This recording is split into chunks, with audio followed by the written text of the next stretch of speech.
So, good evening, everyone, and welcome to the Wish Alliance Cosmic Conversations. I'm your host, Sheila Seppi, and tonight we have two amazing guests with us. We have Phil Gruber and we have Geraldine Orozco back with us. And before we bring them on, I'd like to go ahead and to thank all of our partners that make tonight possible, as well as all of the information sharing possible, and that's Portal to Ascension, Neil Gar, and Alan Steinfeld with New Realities, as well as Bridget Renee Holiday with our Awaken Ascending family. And Bridget's going to be just a few minutes late tonight, but she said she will definitely be here. And so it's a pleasure to have everyone, whether you're watching us live or whether you're watching us online for the replay. We appreciate you joining us. So Phil, I want to go ahead and bring you up. For those of you that don't know, Phil Gruber is a man of many talents, many comedic statements, and I think he's going to try to be serious with us tonight. But tonight, I just want you to know that Phil is an amazing teacher. He has a beautiful mentor program you can get a hold of him about. So Phil, if you'll go ahead and put your contact information in the chat, that would be amazing. But also, Phil is a spectacular spiritual teacher. He is an expert in sacred geometry. And so, Phil, it's really a pleasure to have you here tonight. And if you'll go ahead and tell people anything else that I could have left out, which I'm sure the list is very, very long, and then I'll have you to go ahead and introduce Geraldine. So thanks so much for being our speaker tonight. One of our speakers tonight. Phil, you're on mute. You're still on mute. Okay. There you go. Yeah. No, I think you did a great job. As you all know, I don't like talking about myself. I love talking, but about when it comes to myself, I wrote all right. Phil's passion, enthusiasm, kind spirit, sparkling wit, and intelligence has made him a much loved and respected speaker on the world stage. That's good enough for now. Okay. And that's very, very true. We love you, Phil. Geraldine, I'm going to have you introduce yourself. Is that okay? Yeah, sure. No problem. Thank you so much. Much better job than me. Me'll just sound like I'm reading from something. But what I do want to say is that I am absolutely thrilled to be doing this with you again. I mean, when it came time when I knew I was going to do this again, really, you were at the very, very, very top of the list. Also, I wanted to continue our conversation from, what was it, a couple of months ago? Yeah. That we started, because a lot of people, they want to hear more. And I'm just really, really happy about that, and really honored and privileged that you could join us here again. Phil, thank you so much. Thank you. So, Geraldine? Yeah, thank you so much for that. And it's an honor for me to be here with you, Phil. I mean, you're incredibly accomplished and you have so much incredible wisdom. For me, I am a clinical hypnotherapist, NLP practitioner. I own Bay Area Meditation here in California, San Francisco Bay Area. And my primary focus is training people to activate their DNA. I train in something called DNA reprogramming. And the purpose of that is to learn how to work with our epigenetic and DNA imprint in how the soul is evolving through this life experience.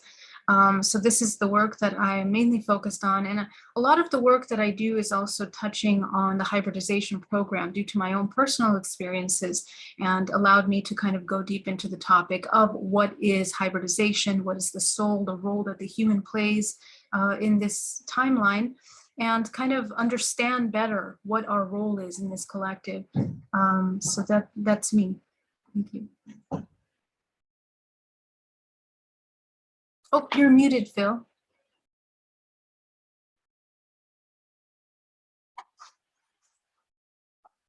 Oh, you're still muted. I can't hear you, Phil. You're still muted, Phil. You need to unmute. There you go. Really? That's great. We Such got you a- now. We got you. Okay. Yeah, we're gonna try to do this conversationally. Although I do have a bunch of stuff that I want to share with you. We'll make this, we'll try to make this more conversational than usual, maybe a little bit later on, and there'll be ample time for questions and answers. Someone asked me just, George, if I could do the Holy Grail technique again. That's possible, but only after we stop recording. Okay, and so we'll deal with that a little bit later on. But Geraldine, if you don't mind, would you like to start? Sure. Let's see. I want to look really quickly at the list of topics and I make sure that I'm on topic in regards to what we're going to discuss today. Some of the things that we left off last time was talking about the hybridization program, what contracts, protocols for contact, and the role of DNA in the process of ascension. And you were talking about the quest for the Holy Grail. So let's talk about that. Yeah, it was mainly the hybrid. I think we wanted to continue with the hybridization programs and your personal experience. Mm-hmm. Because Yeah, I know a lot of people out there share more or less to some extent or other. We have a lot of shared experience. And I think talking about it and discussing about it, I really do think it's going to provoke a lot of memory. People will really start to remember experience that we've had, that we've shared. So I think that's a really good idea. Yeah. Great. So hybridization program, really brief reminder as to my personal experience. Those of you that haven't heard, in 2013, my contact experience began at birth. So at a very early age of 5, I became conscious of contact experience, and throughout different points in my life had very vivid memories of contact, some kind of contact. But I still, at that point, didn't merge a complete understanding that what I was dealing with was interdimensional intelligence. At that moment, I hadn't formulated that connection yet. It wasn't until 2013 that I began a very in-depth process of deprogramming of my own subconscious belief systems, activating my own DNA through meditation, through shadow work, through integration, visiting my entire life, going into past lives, and beginning to deconstruct constructs of my perceptions on different levels: societal, religion, culture, sex, all the things that are compartmentalized in our society. And I believe that that work allowed an opening in my vibrational frequency in order to be completely conscious during my contact, which occurred in October of 2013. So when that happened, I was taken on board a craft by tall grays that introduced me to hybrid children. They also showed me alien language. They showed me alien technology. They showed that I had been Pleiadian, carrying out some similar work that I'm doing now. And they also showed me how the universe functions, how we live in a simulation, a holographic simulation, and the construct of that simulation, and the role that humans play in that. So they showed me all of this information within that contact experience from 3:33 a.m. to about 6:15 in the morning. And at the time when I came back into consciousness, I was laying at the end of my bed, and I immediately had the ability to have intuitive gifts. On Monday, that next Monday, I mean, I wasn't accessible the whole weekend, but on Monday, I immediately was able to see the multidimensional body, and I began to understand what the soul looks like in the physical body energetically, how it holds information. So this took my curiosity deeper into understanding what is the human, what makes the human so valuable. And I deep dived into DNA, into research on holographic DNA, into the morphogenetic field, into how information is stored and accessed through the subconscious mind, which projects into our experiences. And the access of that information is something that we experience in the subconscious mind. A lot of it we are actively expressing and experiencing in dream state. and in times when we leave the body in the astral plane. So these planes of navigation are actually the moments in which we are most active and we are interacting with higher aspects of our own self. So it took a very long time to understand the connection between this interdimensional contact and the activity that was happening in these levels of subconscious interaction in the non-physical. The hybridization program essentially is a process. It's quite specific. This is something that we hear over and over again, hundreds of women that are sharing their stories, and men. The hybridization program begins at a very early age, usually at the age of 5. In which there is an implantation of technology or artificial implants that are placed into the body, utilizing the genetic data of the host. We're going to call the human body, which is a host. And this technology then monitors the body until the body is ready to go into a puberty, and then the child is, or the adult becomes inseminated into these programs. And through the insemination and gestation process, what is inserted into the body is basically genetically modified DNA that is a cocktail of DNA, these different genetics that are combined with the host in order to produce other souls, other beings, other organisms.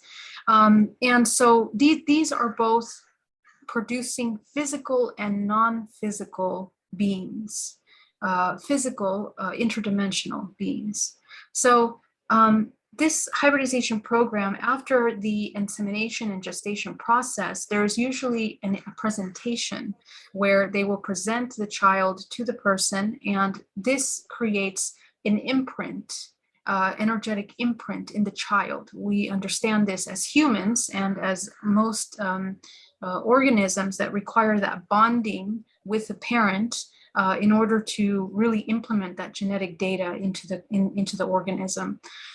So this is something that at the end of that process, we have a pretty clear way that this hybridization process is occurring, and it's occurring for both men and women. So the question is, what makes people special, let's say, in order to be participating in these kinds of hybridization programs?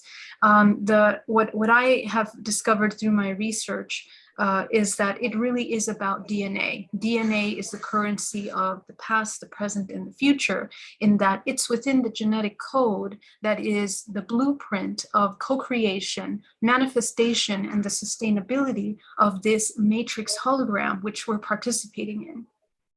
And our ability to become conscious of our interaction with this program is incredibly important, because it defines whether we are, let's say, becoming conscious, activating our DNA, and becoming sovereign in the ability to manage and navigate dream state, out-of-body experiences, as well as physical. Now, let's take it another level. The hybridization program is not just something that is happening interdimensionally. The hybridization program is actually something that's been happening since life was seeded on this planet, which means that we are a product of the hybridization program. Bloodlines have been preserved and mixed in order to create the human race which we are today. And it's within the code of our DNA that we have access to information. DNA functions almost like a stargate, let's say, or a portal that allows us to enter into different streams of data. Those different streams of data, vibrational frequency, allow you to access different levels of consciousness, dimensional planes, and what we can call species of different intelligence, interdimensional beings.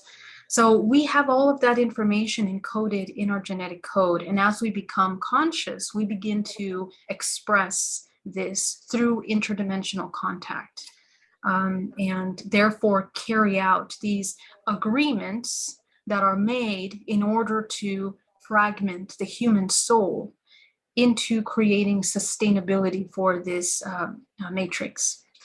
So I'll start with that. Phil, I don't know what other direction you want to take it in. I mean, I'm sure we can go in many directions.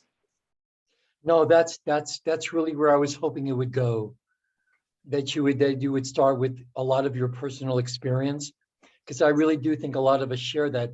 I have very, very similar experience to you, and I agree with you 100%. It's all about the DNA. The DNA is, Yeah. a lot of people, why we have DNA in the first place. Sure, it's to pass on characteristics, but the DNA is the mechanism that they are transducers. Every strand is tuned to one dimensional bandwidth of Yes. frequency. And it is the currency. Everything what distinguishes one genetic line from another. Well, genetics, it is the DNA. And through all of this, people, well, why do we have DNA in the first place? What's the true function of DNA? Well, you were right. DNA is the currency. DNA is the mechanism that we use to ascend. Ascension is all about DNA. The evolutionary path of human consciousness is all about DNA. Our ability to translate information, to do light language, our ability to perceive higher dimensional fields, the higher dimensional aspects of each other, is all dependent upon our DNA activation level. So I think people really, it's very, very good for people to understand that, because that really is the key. I think it is the key to everything. And it is the blocks in our DNA, which are the blocks that are not allowing people in general to access higher dimensional information, higher dimensional consciousness, to expand into their higher families of light, where karma will, your thoughts will ultimately crystallize in your DNA. And you were right about the hologram. Yeah. DNA is kind of like the film, and the light of the projector focuses through the film, and you have the image on the screen. Every thought, this is why I always bring the master key, Charles Haanel's master key, into every program that I do, because the ability to control our thoughts, every thought is impelled by its very nature to embody itself in an objectivity, even a thought that's transient. A lot of us know this, but do we really take it seriously enough to understand that every thought is going to manifest in our hologram? It's like the genie.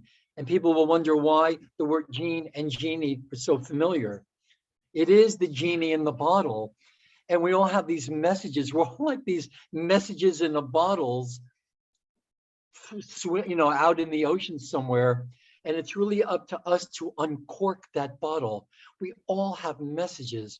We all have a piece of this puzzle, which is why I'm really happy that you're here today, because everything that you're talking about, I totally resonate with, have a lot of experience in common. Mine came through a walk-in for the most part, but I believe I was also being prepared before the walk-in, probably prepared for the walk-in, so that the walk-in wouldn't just blow me apart. So I think we can stop pretty much every so often. We can stop take a couple of questions, because I always like that. I realize, I have a lot of information to share today, but I think it's really interesting when people ask questions that can really kind of direct and steer, Yeah, agreed. the flow, Yeah. So if you want to keep going on, that would be great. I'm taking And I've notes. made you both co-hosts, so if you want to end or switch anything in mid-gear, please feel free to. Okay. With you, Geraldine, I take notes, and it's when I take notes, you better believe that I'm just thrilled. I take notes a lot, but with you, it really sparks a lot in me. It's what it is. It sparks a lot of the feeling of love, only because, or mainly because, I believe that love is an emotional body's response to a state of vibrational co-resonance when you're on the same wavelength. And I think a lot of us, what we feel, that sense of warmth or expansion when we hear people speak. For me, it's you, Sheila, a lot of you, Susie's music, questions. I think when we're on that same wavelength, you can't help but experience love, that vibrational co-resonance. And I think that's a lot of what we're here to do and what we're here about, to help really understand the true nature of love in all of its Absolutely. aspects. You know what I mean? Absolutely, that's so beautiful. And actually, as we learn to train ourselves, fine tune and refine this physical vessel to be able to feel love, bliss, that's actually the highest potential that this human body comes into the moment we tune into that. So that's why these kinds of conversations, these platforms, and sharing at this level is so important right now, because we need to activate that. It's more than just an emotion. You're activating an entire aspect of your multidimensional body, and even your DNA. So yeah, I resonate. And you create this coherence. We are creating a field of coherence here with everyone in that vibrational frequency that we share together. So that's also another way that we create, we receive information as well. I'm also really happy that you brought up the holography. I think it really benefits people to just have a basic understanding of optical holography and fiber optics. Because the truth is, let's say you have a hologram of an apple and you break it up into 100 pieces. People think you're going to get 100 apples. No, you're going to get 100 pieces of that apple. But as you know, and many of us know, embedded in that piece is the whole. But how to reconstruct the whole, you need coherent light. It's only with coherence that all of its pieces, you can restore the whole image from any of its pieces. So I'm really glad you bring up the principle of coherence. I love that. Anyway, cohere. Right. We're all here together. I love that. Exactly. Yeah, me too. There are actually a couple questions. So do you want to take those from the chat? Yeah, okay. We can take a couple of questions. Then maybe I'll take it for a few minutes. Please. And Yes, we'll absolutely. pass it back to you. Like a good game of rugby. I don't get rugby. I don't know. You know what I think? These male team sports, they're just excuses to jump on each other. Maybe that's me. Orozco, I just realized that's gold, isn't it? Yeah. It's a Basque name. That's right. Yes. Oh, I'll put on my beret. I have an authentic Basque beret. Did you know that? No, that's wonderful. Are you Basque? Do you have that? I'll wear it. No, but I'm basking in the okay. the Orozco here. Very good. So, all right. So so we have questions here. Do we? Geraldine, can you please share some of this? Okay, well, that's a good one. George has a good one for you. Could you please share with us some of the results of the work that you've done and the experience that your clients have had, especially with those who have been blocked, totally blocked? Yeah, gosh, it's a very wide range of results that we get. And I want to be very clear when we talk about DNA reprogramming, it's not anything I am doing. I hold space for my client. And more importantly, I train clients in the session to be able to do this work for themselves, because I think that sovereignty and activation of your own personal healing is the only thing that's true, that is real. So in DNA reprogramming, the purpose is to follow emotional patterns to the root, unlock the memory that is within those emotional patterns that are stagnant within the body. We store data in the muscles, in the nervous system, and in the multidimensional body. And when that trauma is unresolved, it becomes a point of reference for us that we pull into our everyday experience. So as you begin to dissolve and you become aware of those points, you begin to open up runways of life force through your body, which allow you to do many things: heal the body, activate intuitive abilities, integrate fragments of yourself, and you are expanding your awareness. And so results can range from people that have healed from illnesses, people that have changed their lives from being in a state of fear and suffering into a state of creation, manifesting things, selling a home. I mean, we can talk about material things that are always a side effect. But I think the most important part is that people become integrated, they become whole, and there is a part of themselves that begins to not become identified. They learn tools in order to not become identified with, the life experiences that drain life force. So this work is all about the cultivation of life force, the management of life force, understanding how to utilize that. And a simple cultivation of life force helps bring the organism back into harmony and balance. Again, that coherence. And the end point is to access unconditional love, unconditional self-love, and unconditional love for everything. And that people that find that and experience that for the first time in these sessions is really the most successful session, in my opinion. But in their eyes, they are able to utilize that understanding into every part of their life. So this is one example. In hypnotherapy, we also have different kinds of results as well. Very profound. Olay! Oh, there you are, and you have your beret. Very cool. I'm going to pin you here. Fast beret here. That's so awesome. It's a little too small for my head. I'll send it to you. Okay. Oksana had a very, very important question. Her question was about chakras. And yes, I have heard this now from Oksana and from other people that some practitioners are offering removal of chakras, deeming them unnecessary and a tool of control.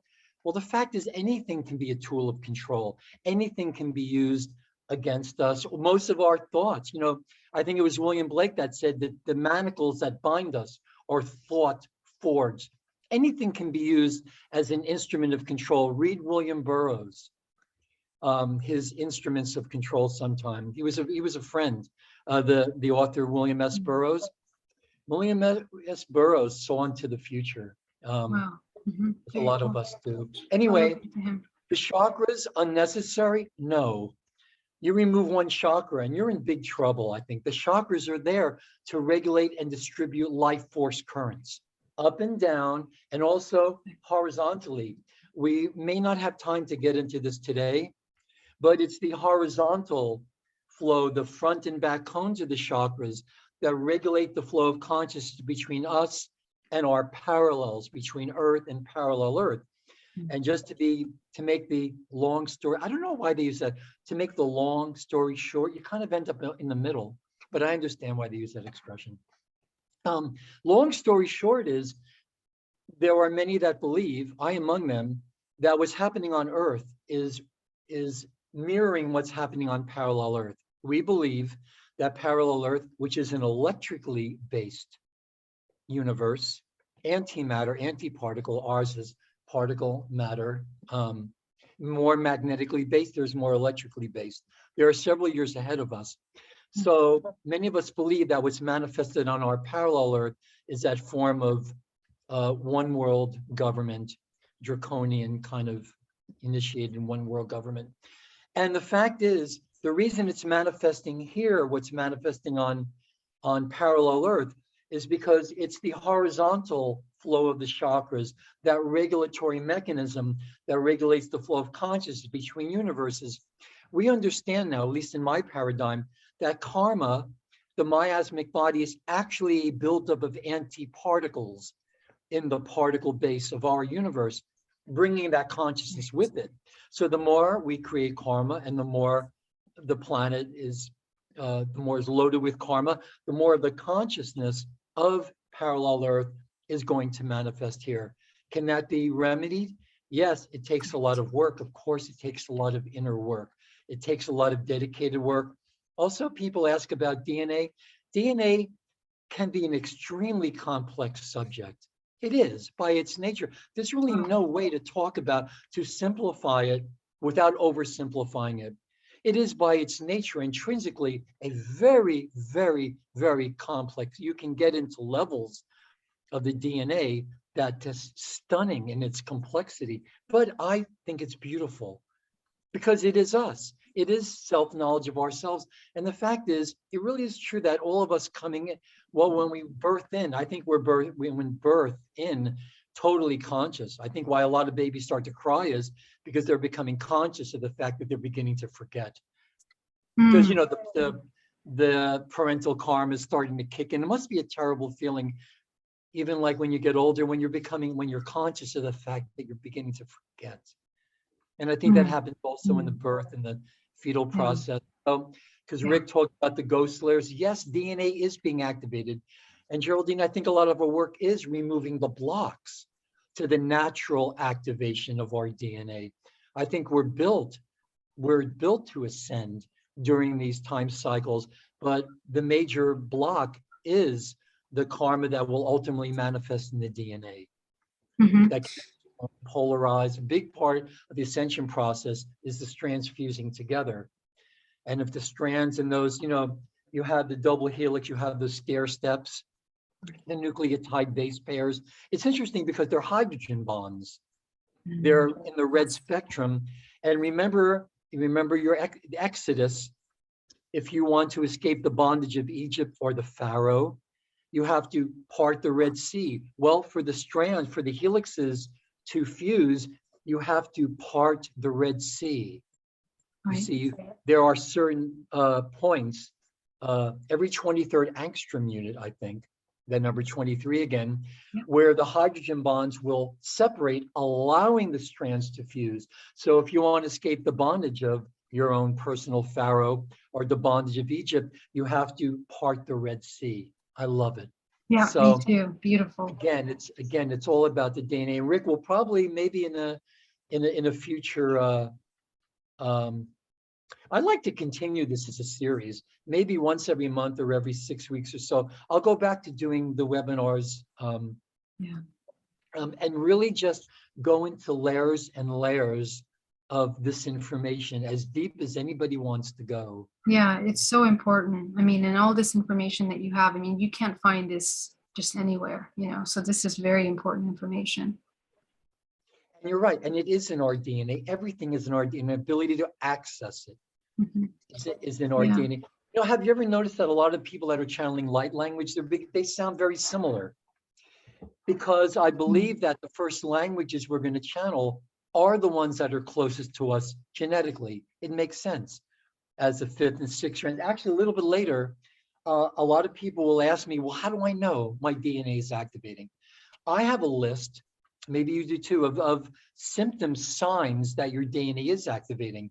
And a lot of them will also, they sound like psychological issues or psychiatric issues, but that's very important. If you realize what a lot of this is being misdiagnosed in the psychological, psychiatric paradigms, right? You know, you may be going through, women in menopause may be going through hot and cold flashes. Well, that's a sign of ascension too. But when you go through normal menopause, you're not having interdimensional communication. So there are ways to, Oh yeah, a lot of it. I mean, including autism, including the spectrum. I mean, some of our very heightened beings are autistic. They're on the spectrum, and we're seeing a lot of that. Another thing I wanted to mention about the chakras is, you know, we are being controlled through the chakras because we don't understand our chakras, and the system that we, you know, this holographic matrix knows us more than we know ourselves. Even just simply the marketing industry knows you better than you know yourself. Right now, the internet knows you better than you know yourself because it's been, you know, studying the subconscious mind, the collective subconscious, for a very long time by people's feelings, emotions, picking up information from your computer, from your phones and computers. So, you know, all of this database of information, including your DNA over the past, you know, 10, 20 years is creating this intelligence that knows you from the inside out, little subtle things about us that even we're not aware of. So that's why awareness is essential right now to this movement that we're going into in evolution, this major changes in the world. It's required for us to become educated as best as possible and familiar with how this multidimensional body functions. I'll work with anybody except those that are willfully or woefully ignorant, that would like to remain consciously ignorant of what's really, like you said, what's really necessary. It is. And knowledge is the key. And of course, experiential. I don't see how knowledge cannot be experiential. All thought, all word patterns, whether they're spoken, whether they're read on the, you see them on the page, whether they're sung, spoken, chanted, they're gonna convert into electrical impulse. All language Right. converts into electrical Exactly. impulse. So the knowledge is the key. And also about the chakras. So personally, Oksana, I don't believe it's a good idea to remove any of the chakras. There was something else about that. Oh yeah, Exactly. a lot of people, in our work, in the mentorships and whatnot. Sorry, I got a cookie that just came up. We do a lot of work with shadow healing and integration. And a lot of people will talk about cutting the cords.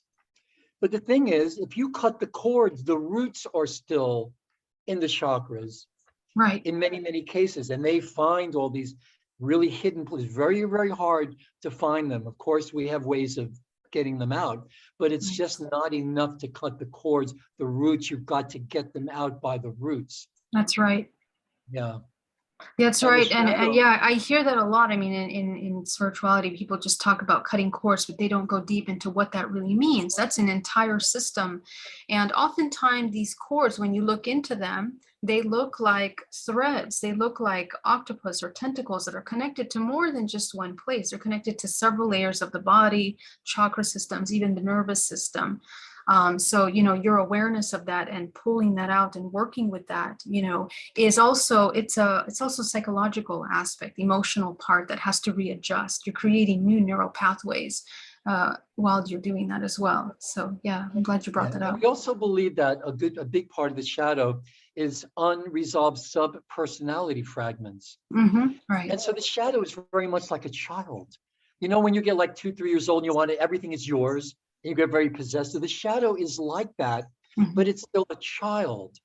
And it's very, you have to deal with it as a child just to get it to want to integrate. No, because its ego is starting to develop. But the thing is, if it doesn't resolve its issues, they will become ours.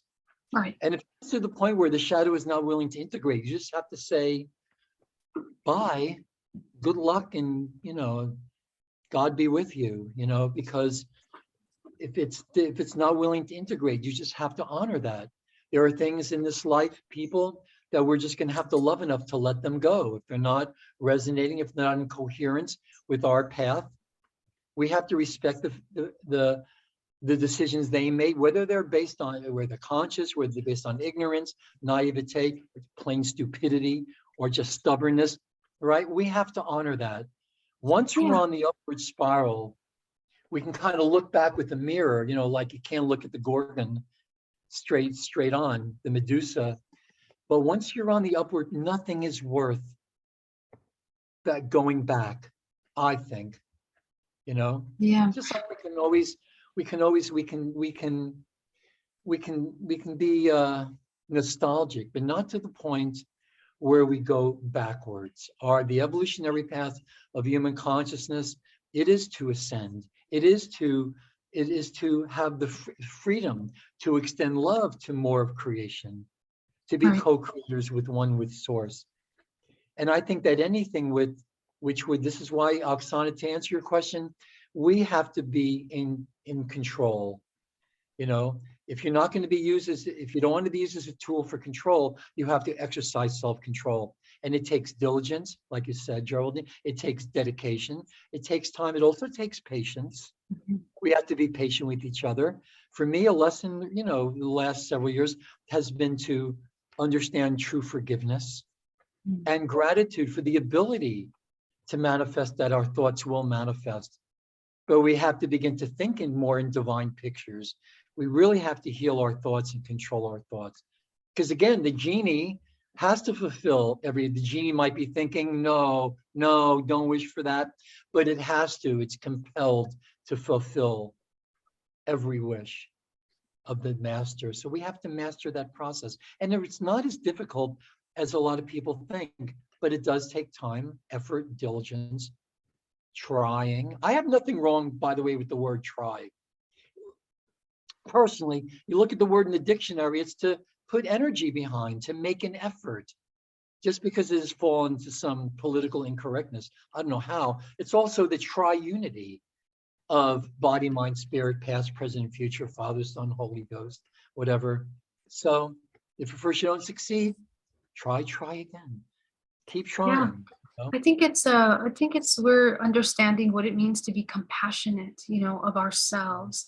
I mean, true compassion of the self means that you understand that when you go into these patterns that are destructive, counter creative, it causes suffering.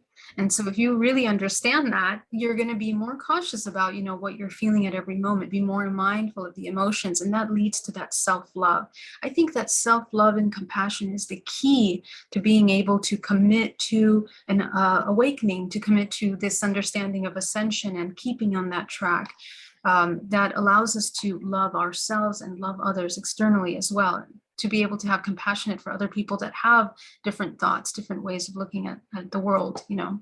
We're entering a time of probably a lot of divisiveness, and the illusion of separation will become more highlighted as we move towards unity, I think. Yeah, so I'm going to take a few minutes here, okay? And Please. I want to talk about, people will say, well, how do you know what you know? Where do you get your information from? And I have talked about this a little bit here and there, but we've talked about this thing called the Emerald Covenant. And the Emerald Covenant is an agreement, or was an agreement, or is and always will be an agreement between what we call the Brennau, the Rishi races, the founders races in this time matrix that agreed to let life flow, stream into this, what we call our time matrix. And that has been that Emerald Covenant. When you read The Wizard of Oz and realize that L. Frank Baum was a confirmed theosophist 8 years before he wrote The Wizard of Oz, when you look at The Wizard of Oz through a theosophical filter, you realize that the movie has a lot of cool stuff in it, because the movie was written there was a lot of co-writers in the movie, and a lot of them were occultists in Germany and whatnot. When Hitler was coming into power, they left to come to America. In the book, when you look at it with that kind of filter, the book has deep information. And I think L. Frank Baum knew about this Emerald Covenant, this co-evolution and co-creation agreement. We're talking 950 billion years, just the last stream of the last breath out from the great mother, the breathing rhythm of the cosmos, and the last expression of that 950 billion years. We have such a rich history. But that Emerald Covenant was restated, we believe, 208, and I'll get into the we in a minute, who we are, with restatement of that Emerald Covenant about 240,000 years ago, give or take, what we call the density 4 Lyran Anuhazi. Here's one right here, compliments of April, there, Leo 9, Lyran Anuhazi. I love it. People are always saying, what is that? What is that? I'm sitting down there minding my own business, mind you, and people start to come around me. They go, what is that? Who is that? They resonate with this, don't you? More or less, give or take.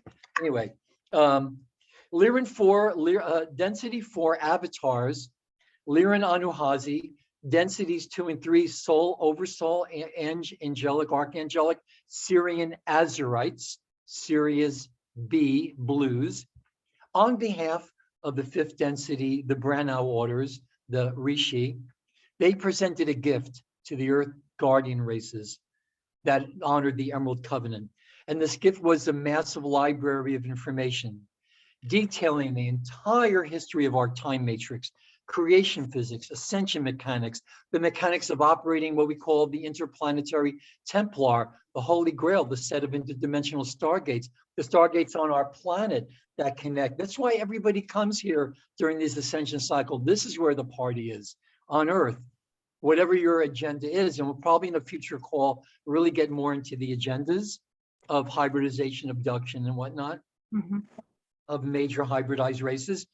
But it detailed the entire history of our time matrix. And this was a set of 12 small holographic discs that we call the Dora Torah, or the eternal Dora Torah.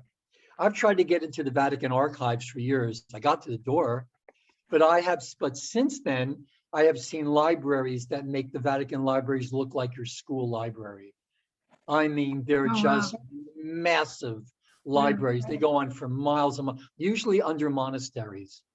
Wow. And for generations and generations, literally thousands of years, they've been guarding them and translating and retranscribing them. The Dora Torah plates, 12 small holographic recording discs.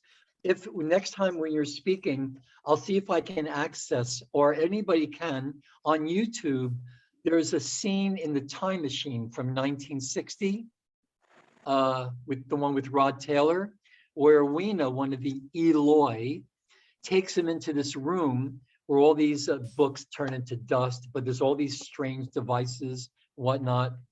And she introduces him to the talking rings. And there are rings that you spin, and they have an oral history of the earth. Wow. Fascinating stuff. And when I saw this when I was little, I knew that he was onto something. There was also a corresponding set of 12 larger discs called the signet shields. They are frequency generation devices through which the primary stargates can be accessed. This is what they're doing at CERN. I know. I have a history with CERN. They're trying to open up two major gates. One is the gate, the Aldebaran portal to the Aldebaran star system, and the other is the Andromedan stargate. Very important. That we'll probably address maybe the next call. Okay. But in terms of the community, how do you access the information from these Dora Torah plates? This is stuff that I think I began to be taught this before the walk-in, but when the walk-in happened, just to be brief, when we talk about telepathic communication, okay, those are built on natural biopsychological facilities within the human body. But what we're talking about here is digital code implantation. Telepathic communication usually involves direct live communication between individuals or consciousness. But when we talk about digital downloading, we're talking about utilizing pre-recorded messages that are digitally programmed into symbol codes, which are then electrically implanted within the bioelectrical systems of the receiver. I think I got a lot of that in my walk-in, and you got to be ready for that. And you can't just you can't just open up these seals. If your body's not prepared for them, you can do a lot of damage to yourself. This is why, you know, at certain times they're meant to be opened. They're meant to be unsealed. But anyway, these pre-recorded messages like emails, they're digitally programmed into symbol codes, which we have learned, and a lot of people have had similar experiences. When I remember these experiences I had in these training rooms, I recognize a lot of people I know now, but I saw them as children. I recognize them as children. I think a lot of us as children were taken to these teaching centers. Anyway, they're digitally programmed into light, sound, symbol codes.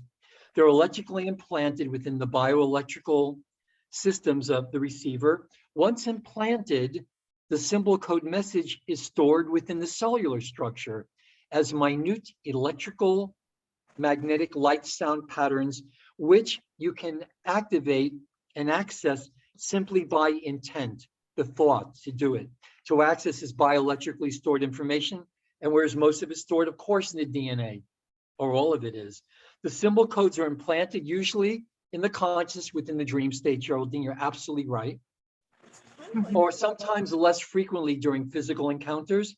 And upon waking, returning to waking consciousness, these codes electrically engage within the body's central nervous system and are translated digitally into the cells for storage for future use. When you want to access this information, the simple thought to do so sends the electrical chemical instructions to the cells, which then direct them to activate the symbol code data. So in response to these subtle electrical commands,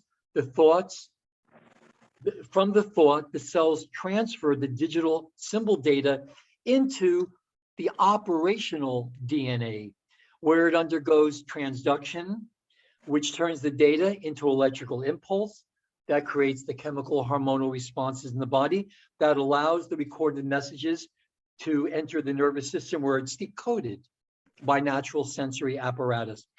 So the results of this, it's a multi-phase process, biochemical electrical translation process. These are inherent to our bodies. Again, the only way that gets blocked is with our thoughts that put blocks, karmic, miasmic content into the DNA.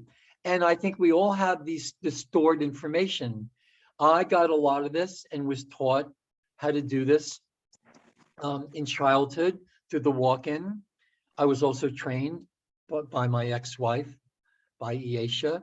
And a lot of this information comes from the Guardian Alliance, which is a larger part. We know we have very specific contacts that gave us this information. But the Guardian Alliance itself is part of a much larger group called the Interdimensional Association of Free Worlds. That makes a lot of people smile. They think it's like a something out of Jimmy Hoffa or something like that. You know, it's like, but the fact is that's the best translation you get. There are associations, there are councils, there are federations.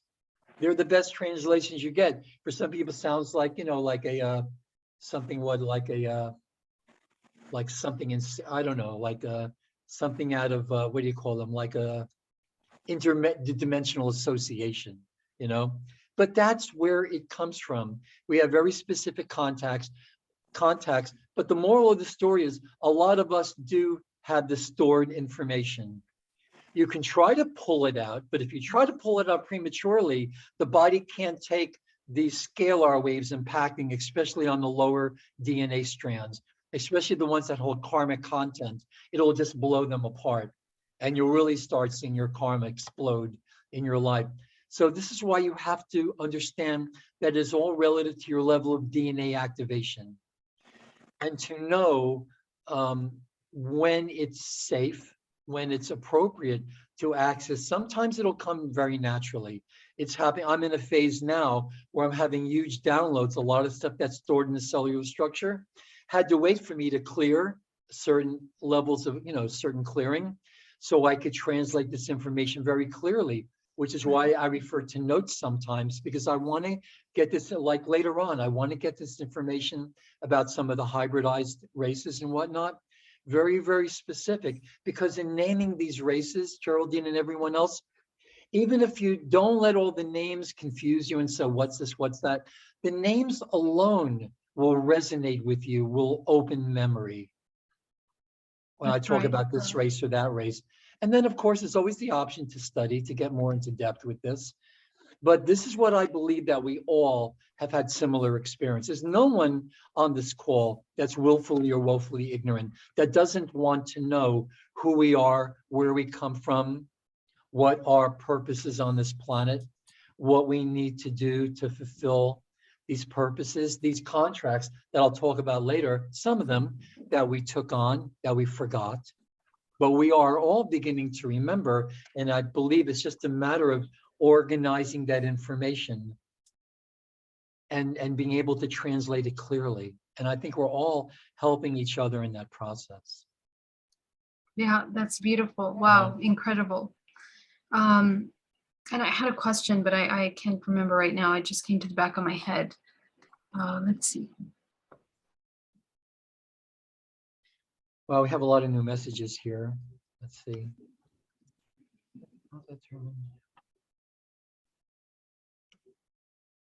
I mean, you're right. A lot of this will start in the dreams. Someone asked about this. I think the dream state is a very safe place to meet. For the higher beings, they only have to drop down in frequency a little bit, especially angelics, to meet you in the form, to meet you in the astral.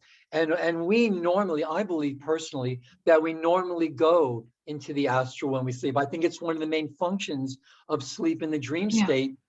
When our consciousness disengages from its normal three-dimensional focus, it goes into some of the lower mid-astrals. We're literally going into the future.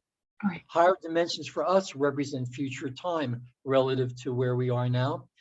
And the trick is to bring back what we have learned from the future, in future time, from our higher selves, our future selves. The angels are our future selves. We are literally the past lives of our higher selves.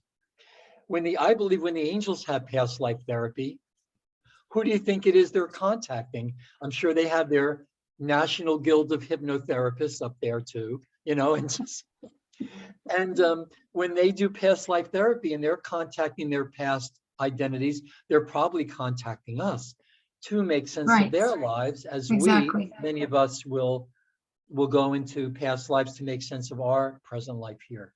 And Exactly. that's a lot of work. I know that's a lot of work you do with people, helping people to try to understand why they're here and what their purpose is here. Once you know what that is, that's half of it done. These are the most pertinent, perplexing, and profound questions of our existence, isn't it? Right? Who are we? Agreed. Where do we come from? You know, who are we? What's our purpose here? These are the big questions, you know?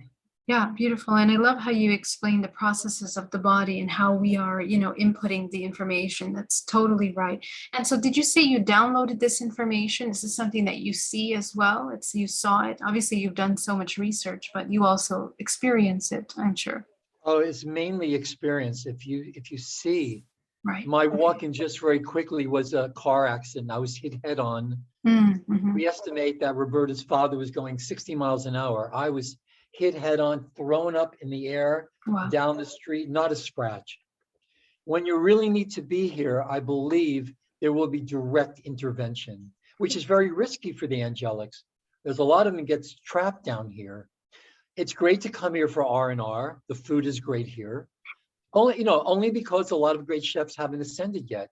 You want some good whatever, you come here but it's always a risky proposition. And to save the life of someone that has a contract to do planetary service, like many of us, if not all of us that are listening right now have, there will be direct intervention. Something hit me, but something came in. And when it came in, I shared consciousness with it for about 10 years. What I didn't learn while I was sharing consciousness with higher selves, what I really lacked was learning how to navigate the three-dimensional world. Most of my issues and most of my challenges personally is navigating a three-dimensional world. Mm-hmm. I'm still, with everything that I know, there's still a lot lacking in terms of connecting in a real human way, with people, because I shared consciousness. I got so much information at such a young age. When you look at, maybe later I'll show you a photo. I'm sure a lot of you have seen it. There's something in the eyes. After that accident, I had photos that were taken. After the accident, you can see it in the eyes. More of the soul is embodied in that little boy. And I really didn't have references to understand it until I got a little bit older, in my teens. And of course, I got interested in magic and mystery and mysticism and whatnot. But then I began to meet people that either had similar experiences or that at least were more supportive. I think a lot of us, we really need those. We have that sense. I think it's in the Greek word pathos, not pathos. Pathos is a deep existential longing. And I think it's what a lot of us feel at the core of our being, wanting to share our joys, even our pain, right?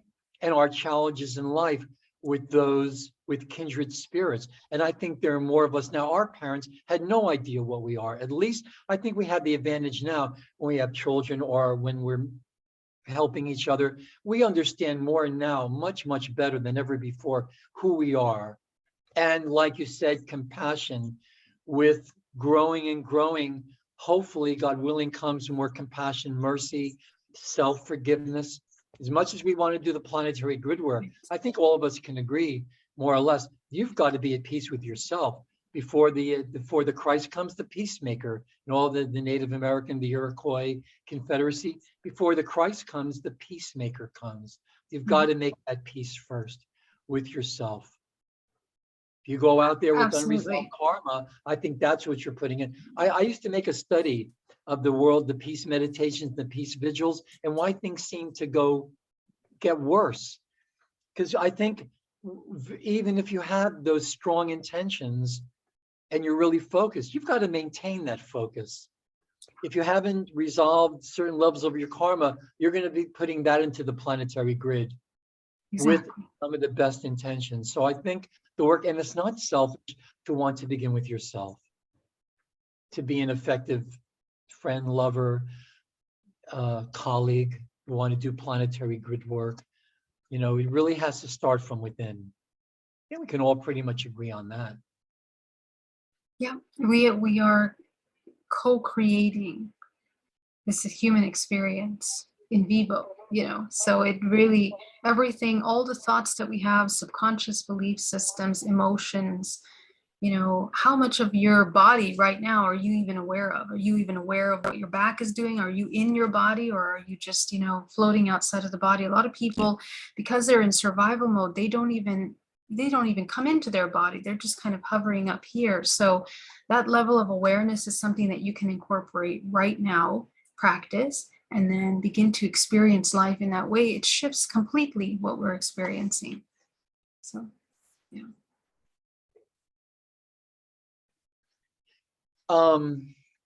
Just a little bit, I just noticed Oksana, chakras are not part of the divine human blueprint, but they were here in all of us and seem to be well accepted as necessary.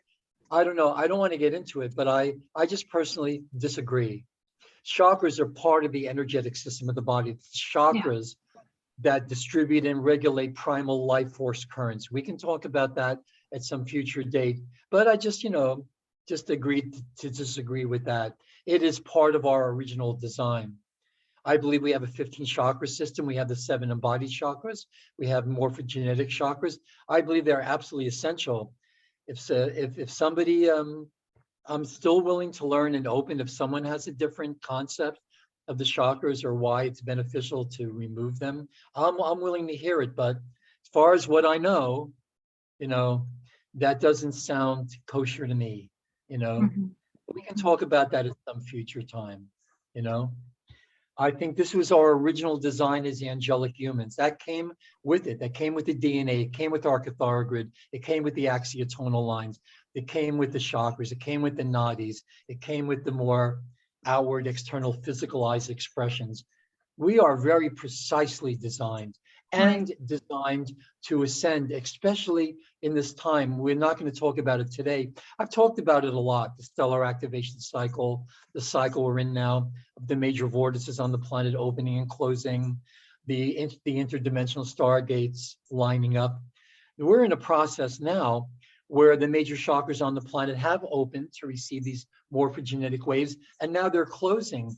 And the one that the major chakra that's supposed to be closing now is the one that just happens to be centered in the Caucasus Mountains in Russia, with access points all over the Ukraine.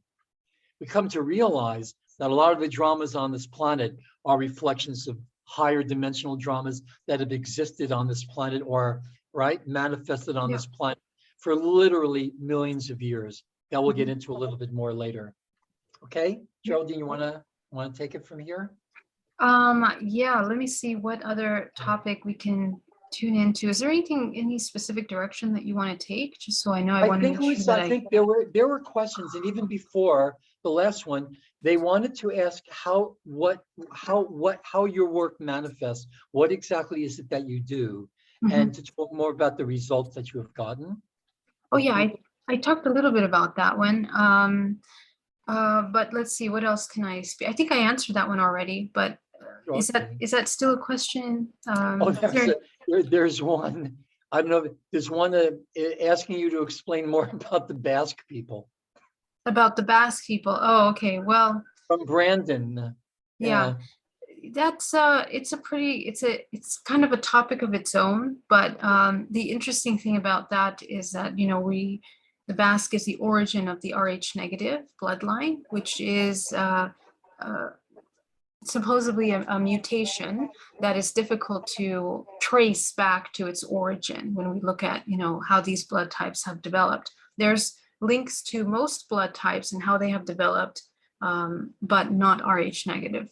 What I see about Rh negative is that those that have the Rh negative blood type are interdimensionally, they have access to more data, more information, and oftentimes they can remember their contact a lot more. They're a bit more lucid in these realms. Do you have anything on the RH negative, Phil? Yeah, aside from me being RH negative. Yeah, Yeah. me too. That's why I asked, because I am. Yeah, yes. A lot of my contactees are as well. There's, So we could talk about it a little bit later, because later after a couple of more questions, I want to get into something that I wanted to get into, and then we can talk about it a lot. I want to talk about the hybridized races and okay. a lot of the involvement and the hybridized programs from the perspective of understanding our genetic lineages.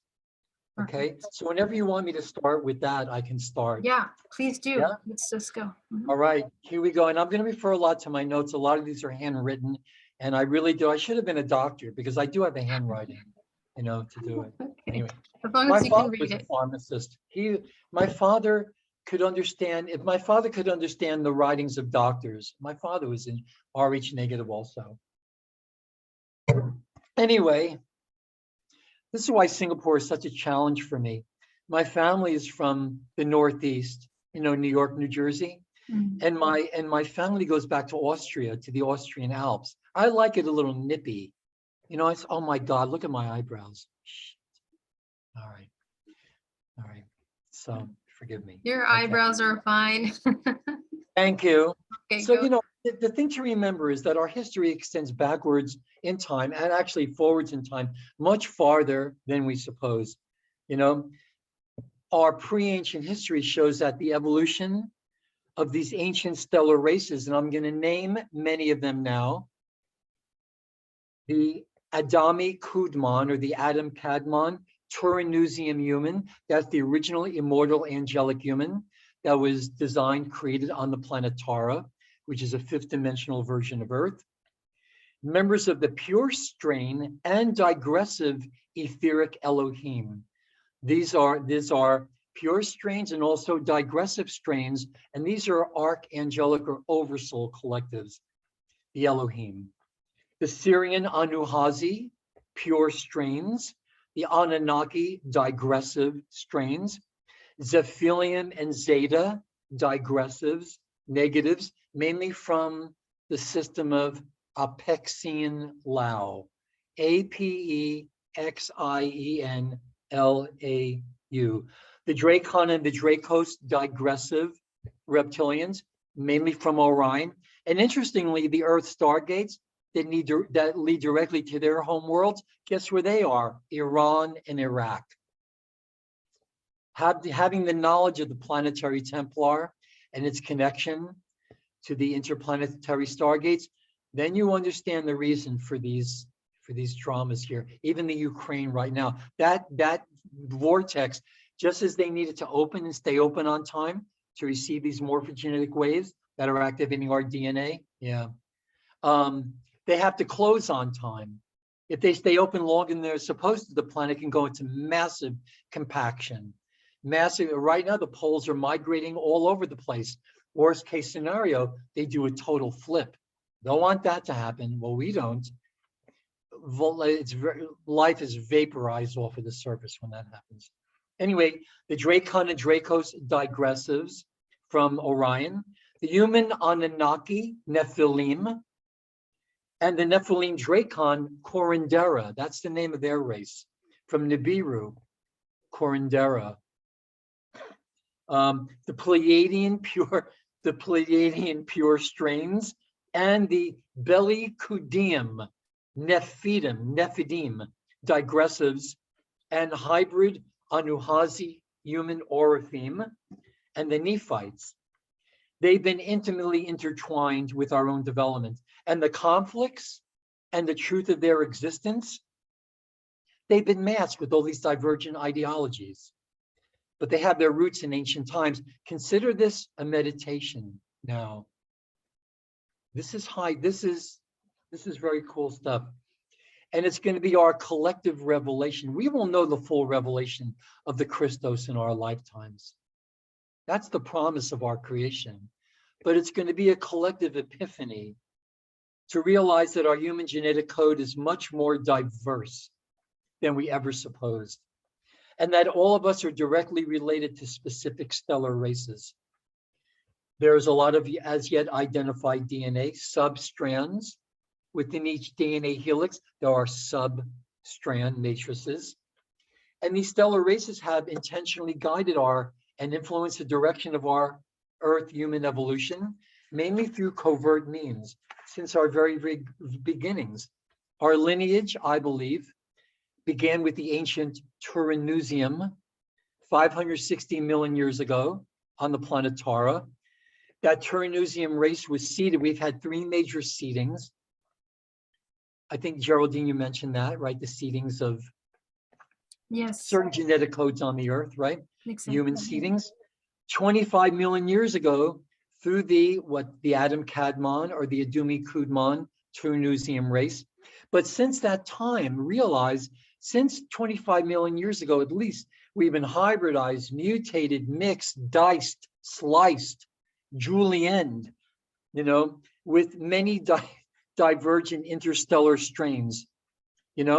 We're functioning far short of our true genetic potential, which originally contained a very highly ordered 12-strand DNA pattern of the original Adam Kadmon, the Turanusium race. Some of us, that's the diamond sun races. Some of us are double diamond or emerald suns, which means we have a potential 12 to 24 strands, or even 24 to 48 strands. Many, many more ascension codes. So since our seeding, our original seedings on this planet, we've been an extension of our interstellar relatives. And it's through us that the conflicting agendas, and it's very important to understand that even the negative agenda, there's conflicts even within the negative races. There's conflicting dominion agendas. The Anunnaki and the Dracos never got along, but sometimes they will get together. They find a common enemy in us. We'll talk about that at a future time, and we'll talk about Thoth and Enoch and some other luminaries, right? Mm-hmm. But since our seeding on Earth, the human race has been an extension of our interstellar relatives, and through us, the conflicting agendas have formed the literal foundations that our civilized cultures have built. Our gene code was and continues to be manipulated through calculated hybridization programs. Mutations were created to regress us by one group, then reversed by another, for our advancement. It's just playing this, it's always a cat and mouse game, especially during these ascension cycles.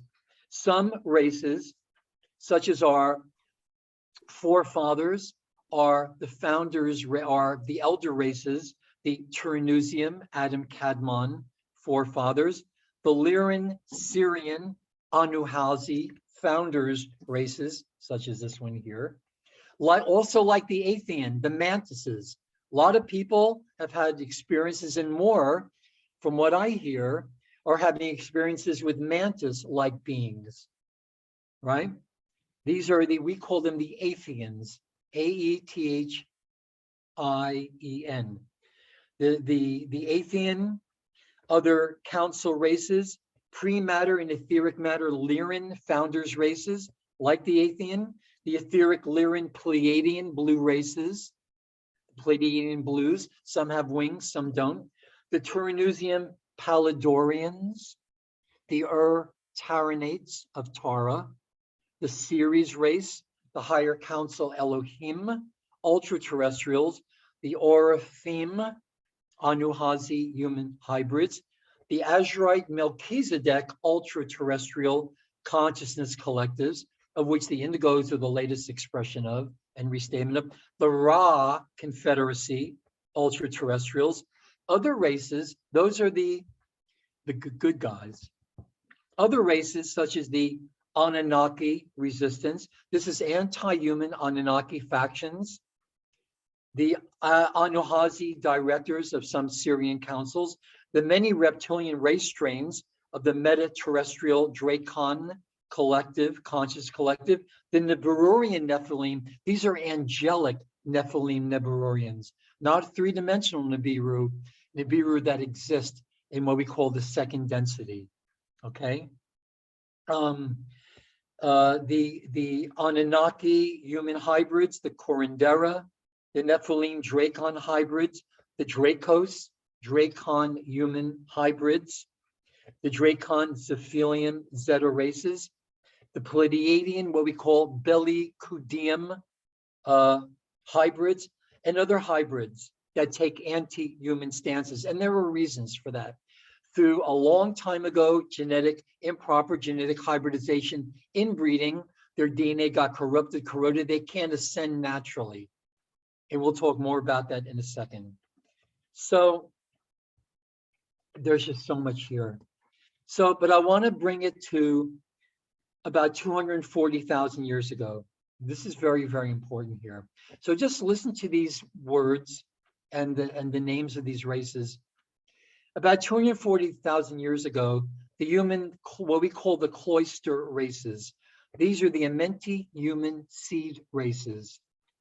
For the human, the Adami Kudman or the Adam Kudman root races, these races carry the higher DNA strand count than the root races. If you're an incarnate from a root race, the 7 major root races, you're an earth seed. If you're an incarnate from, we call these cloister races, that their mission was to bring to the earth and seed in the earth gene pool the 7th to the 12th strands. Okay, these are called the cloister races, which I think all of us on this call are incarnates of the cloister races. Okay, that carried the higher DNA strand. All these root and cloister races, all these root race cycles were to seed more DNA potential in the human gene pool. So at this time we're in now the sons and daughters of paradise, the Melchizedek cloisters, many, many names for them, would incarnate on the planet to complete at least the 12-strand silicate matrix. When you come into fetal integration in that moment of conception, you had to pass, if you come through one of the interdimensional stargates, you had to pass through a couple of Earth stargates. And the Earth's core, well, first the Earth's core, the flame of Amenti, the Peter's gates, the gates of heaven, before coming into fetal, at the moment of conception, you leave an imprint of your DNA as you pass through the Earth's core. For those people, again, that see the 1111, I believe that a lot of us have come here from 11th dimensional Lyra, Avion, which is now called Avalon. The mists of Avalon are these pre-matter, liquid light, hydroplasmic levels of consciousness where your biology is pre-matter, hydroplasmic, liquid light, liquid silica, Avalon, the mists of Avalon. I love it.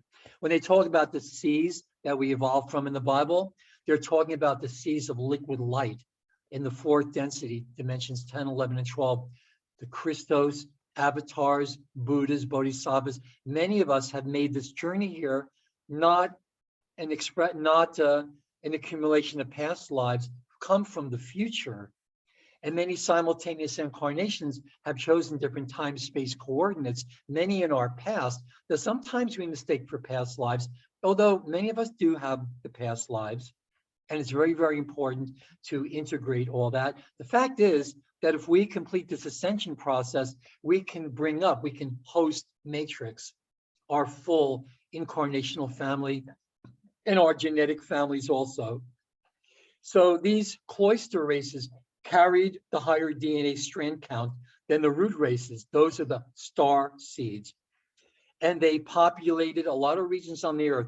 The cloister races, if you remember one of these that just the name itself, remember the words are representations of wave patterns.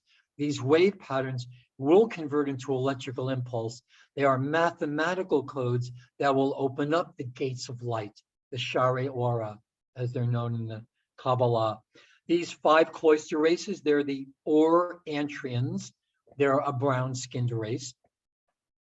The Brennau, the red-skin race, interestingly enough, Tricia McCannon has been in contact through Native American contacts with the Brennau, and they are the red-skin races.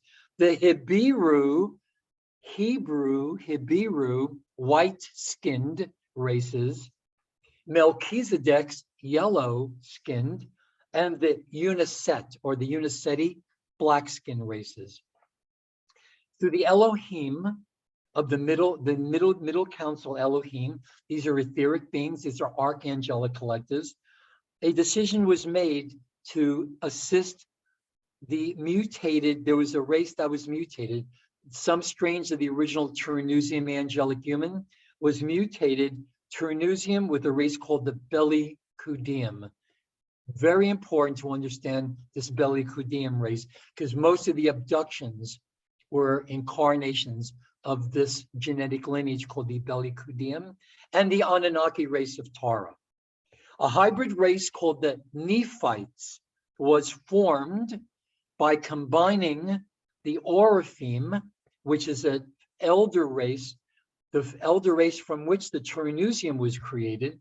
They're a pure strain Syrian Anuhazi human hybrids with certain families of each of the cloister races, and this race called the Belly Kudim, sons of Belial. This well-intended experiment went bad, as the Belly Kudim gene code, if you're an incarnate of the Belly Kudim, you carry recessive elements in your gene code. Recessive elements that belong to the reptilian Anunnaki Dracon DNA matrix.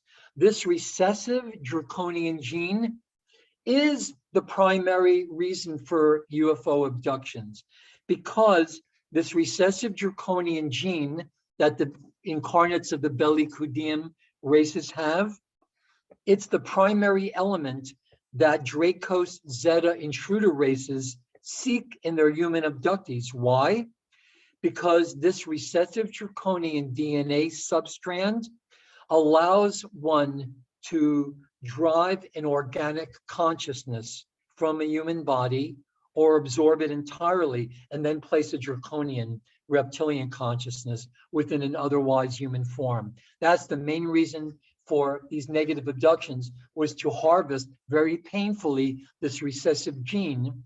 And by using it, the Dracon collectives can actually take over human consciousness.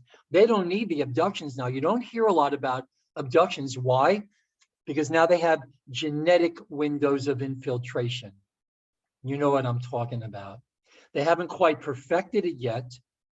And even if you've been vaccinated, there are remedies for this, and they haven't perfected it enough.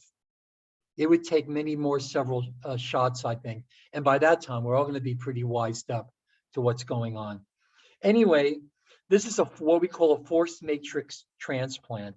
So the human cloister races, they serve as the vessel through which the human root races are born.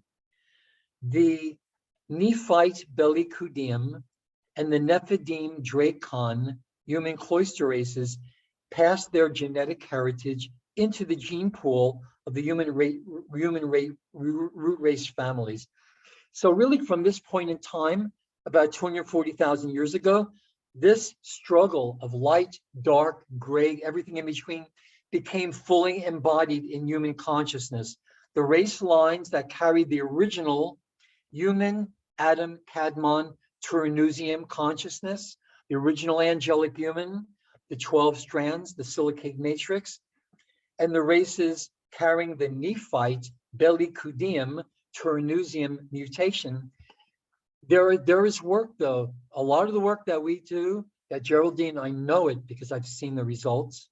I talk to people, Geraldine.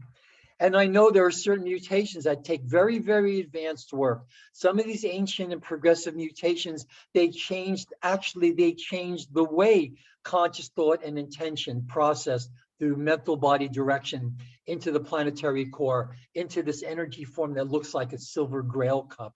There's so much to this work, you know, the activation of the true third eye. Anyway, so, and those carrying reptilian digressive consciousness and the DNA of what we call the Nephidim were interwoven into the human gene pool. So the moral of this story is, what this created was 3 primary or core DNA matrix versions, or DNA substrand matrices within the Earth human strains. So there are 3 core DNA matrices here in the human gene pool with their agendas. First, there's and I'll make this a long story short, there's the diamond sun matrix. We carry the light codes of the Turanusium, Adam Kadmon human, and the Lyran, Syrian, Anuhazi, Orifeme human. Orifeme, Orozco. Retained, and we retain the ability of dimensional ascension and cellular transmutation. By the way, that happens when the DNA strands fuse together. There are something called fire codes between the strands when the strands actually fuse together. See, karma, as it manifests as these like dark, ugly crystals in the DNA, you have the shape of the helix, and electrical and magnetic come together, electrical, magnetic, magnetic, electric, electrical, magnetic. This allows the helixes to fuse. When you have karma and miasmic content in your DNA, it misshapes the helix. And now you have magnetic and magnetic, electric and electrical lined up. That creates polarization. They can't come together. The fire codes in between the strands can't activate, and the strands can't come together. When the strands fuse, it creates a beautiful blue photonic light. Many call celestaline. And when that circulates through the body, that's what initiates cellular transmutation, higher frequency. It's a transluminal ascension element.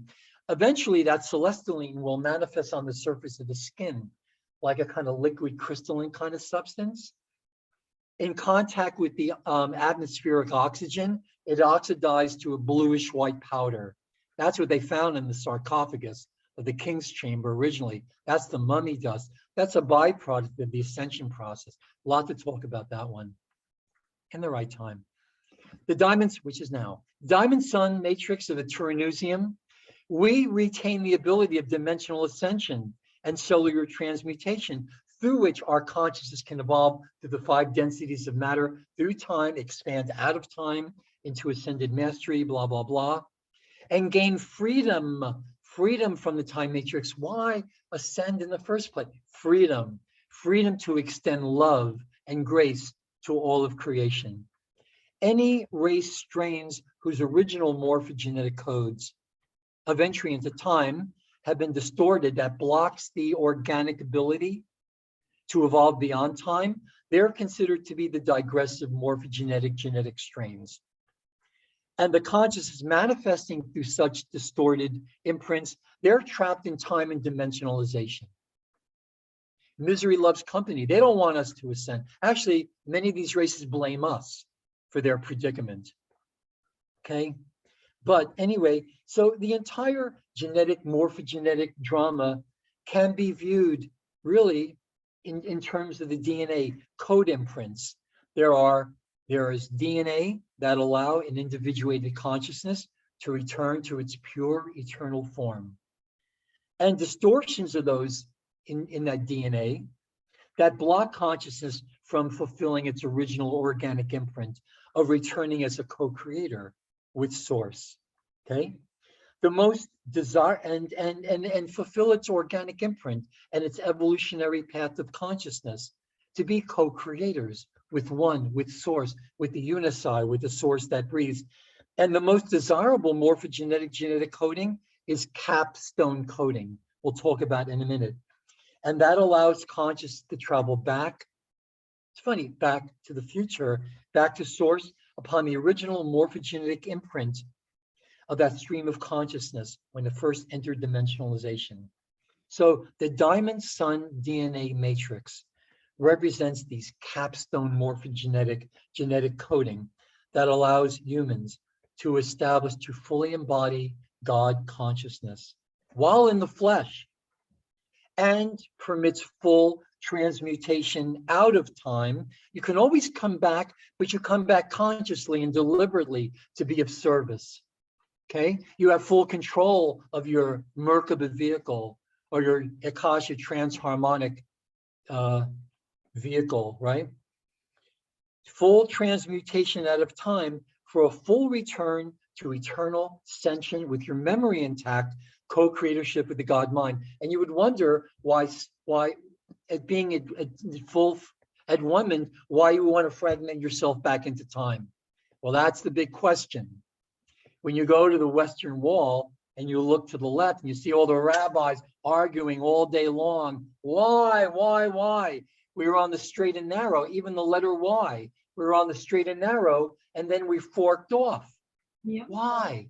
Fork. It's like, this is what they're arguing. Why would something at full enlightenment and full co-creatorship with source would individuate yourself into time and all this experience? Because it seems that the more evolved and advanced the consciousness, the greater the need for games.